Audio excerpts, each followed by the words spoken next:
நம்ம குலதெய்வத்துக்கு கோபம் வந்தால் என்ன நடக்கும் தெரியுமாங்க? நான் சொல்லலைங்க.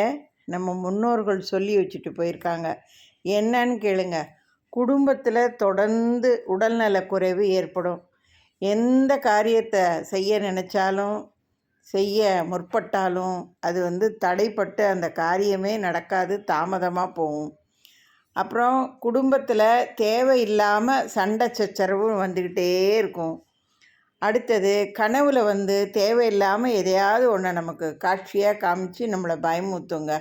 அதனால் நீங்கள் எதை மறந்தாலும் சரி, குலதெய்வத்தை மறக்காமல் மாதத்தில் ஒரு தடையாது, இல்லை 3 மாதத்துக்கு ஒரு தடவை, 6 மாதத்துக்கு ஒரு தடவை, இல்லை வருஷத்தில் ஒரு தடையாவது போய் கண்டிப்பாக குலதெய்வ காலில் விழுந்து கும்பிட்டு, அப்பா நீ தான் சகலமும் எங்களுக்கு, உன்னை விட்டால் யாரும் கதி இல்லைப்பான்னு சொல்லி நல்லபடியாக ஒரு படையலை போட்டு கும்பிட்டுட்டு வாங்க.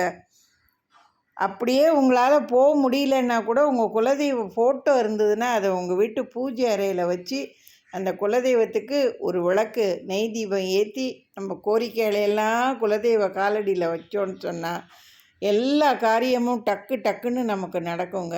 ரொம்ப பேர் குலதெய்வத்தை சரியாக கும்பிடுறதும் கிடையாது, போய் பார்க்குறதும் கிடையாது.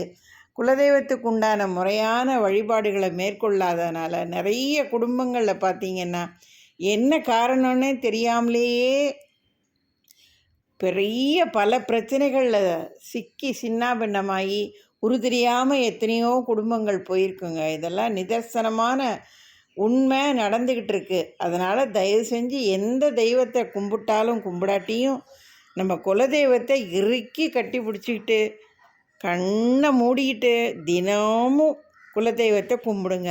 ஓம் தீர்க்க நேத்ராய வித்மகே கேளஹஸ்தாய தீமகி தன்னோ குலதேவதா பிரச்சோதயாத்.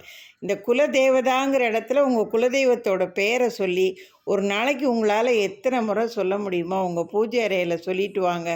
எப்பேற்பட்ட பிரச்சனையாக இருந்தாலும் பின்னங்கால் படரியில் படுற மாதிரி தலைதெறிக்க ஓடி போய் நம்ம வாழ்க்கையில் சகல சௌபாக்கியங்களையும் சகல யோகங்களையும் சகல நிம்மதிகளையும் சந்தோஷமாக தேடி கொடுக்குங்க அந்த குலதெய்வம்.